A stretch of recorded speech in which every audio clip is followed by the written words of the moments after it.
welcome back to another video. Today I'm going to be doing the 2025 annual fire extinguisher inspections. Seeing as it's January, I do this every year. I have a ton of fire extinguishers around my house and on my property, and I always go around each year and just do a quick inspection of each one. I change the tamper seals. I put on these little certification tags, which are not for any sort of insurance or anything. Technically, you're not required to do any of this. I don't think there's even that much legislation on whether or not fire extinguishers are even required in homes in the United States. But because I have a lot of fire extinguishers, I occasionally get them for free or for really cheap prices. I just kind of put them around, and I also collect fire extinguishers, as you can probably see back there. And it's nice to have like a visual indicator that is these tags right here, that an extinguisher is for actual protection, just at a glance. So that way, if I have a family member who doesn't really know anything about fire extinguishers, they see, okay, that one's got a tag, it's probably good. Also, I think it's just good to keep track of each unit just to make sure each one's pressurized, it's not been messed with in the last year, and that it's working. It only takes like an hour and a half, and just spending an hour and a half in a year to ensure safety is well worth it to me. So let's go ahead and get started. First, let's collect all of the extinguishers.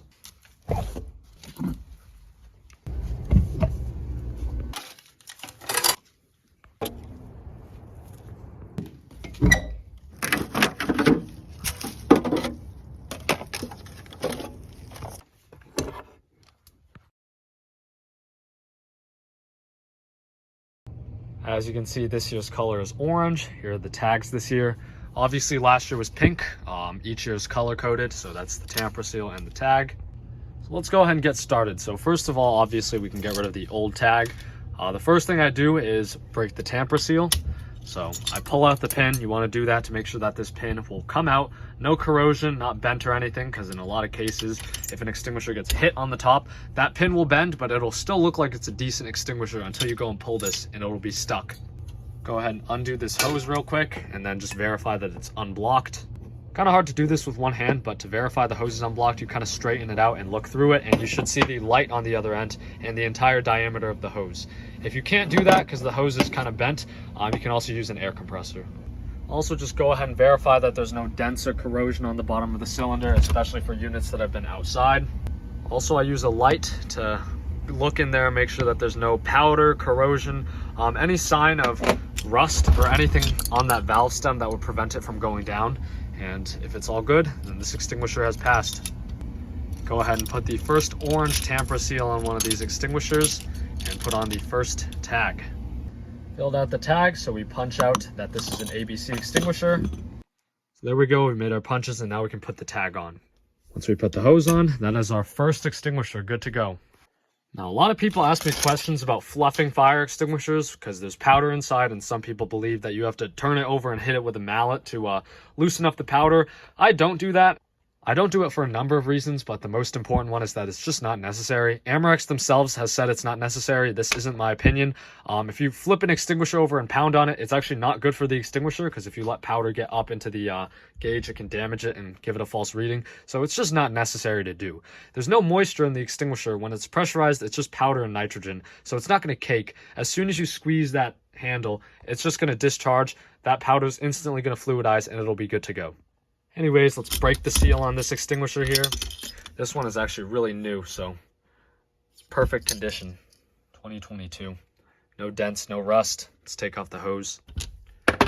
Inside, no problems whatsoever. Good to go. Now, you might be thinking that a lot of these are way too old, because obviously some of them are over 6 years old, and commercial extinguishers need to be recharged every 6 years and hydro tested every 12 years. Personally, I don't really think it's necessary to do the 6-year maintenance, because obviously a fire extinguisher, it's necessary to tear down an extinguisher if it's been recharged previously by third party, because you're not really sure what they've put in it. But if it's a factory charged unit where the manufacturer has put in their powder, their specs, pretty much exactly how you need it, it's not necessary to do that. Again, like I said, once other stuff has been introduced into the extinguisher, yes, maybe it's necessary, but generally the extinguisher is going to work. There's not really a question about that. Now, in no way am I saying that you shouldn't follow code. If you own a building or something, you need to follow the law, but in this case, most of these extinguishers are just not necessary anyways, and they're all supplementary, and I'm sure they're going to work, so it's fine. Same old drill. This one is really faded, as you can see. The color really went away because this one was outside and exposed to the sun, but nevertheless, we can keep inspecting it. Didn't get this on video, but this outdoor extinguisher that was in the cabinet actually did have blockage in the hose. There was a huge clump of just, I think it was just bugs and crap in the hose. So again, that's why you check, because had I discharged that on a car fire or something like that, it's possible that nothing would have come out because the hose is blocked. So there we go. I had this one serviced in 2022, even though it doesn't have a collar, and I just noticed this. Even though the needle is kind of in the green, it's just barely there. It's almost in the red. It certainly wasn't like that when this one was charged up, so I think this one's leaking. I'm gonna go ahead and set this one aside. Some of these units are dirty, so while I'm here, I just clean them off. This is another reason why it's good to check on these every year, because in a lot of cases when there's this much dust on an extinguisher, it can impede the operation. So there's obviously no gauge on these CO2 units, so to figure out if they're full or not, we weigh them. Obviously, there is a full weight stamped on the cylinder. This one is coming in at 14 pounds, which means it's definitely full. I think the actual weight that this extinguisher is supposed to be is like 12 pounds. So this one's got more than enough CO2 in it. I guess that's a little overcharged, but I don't think that's really a problem. In past years, I've completely disassembled the horn assemblies on these. Honestly, that's kind of unnecessary. There's really no need to do that. Just verify that these horns are not full of debris. Water-based units are actually pretty similar to the ABC units. Basically, these extinguishers I actually do recharge every 4 years. This one was just recharged recently, so it's good. But obviously, it's pressurized. Break the seal. These ones I'm pretty low risk actually, because there's not too much that goes wrong with the water units. I discharge them all the time, so they're definitely exercised. And that's all of the extinguishers. This year I did find 2 deficiencies, one of which was this leaking unit right here. Obviously, like I said, it's in the green, but I wouldn't trust this to sit around for another year, so I went ahead and put in a swapper unit. This one's actually a bit newer, so probably good. And then also I found one with a clogged hose, but now it's time to put all of these back. And that's it. Thank you for watching. Please do like, comment, and subscribe. Man, that was quite an annoying process. It took an hour and a half.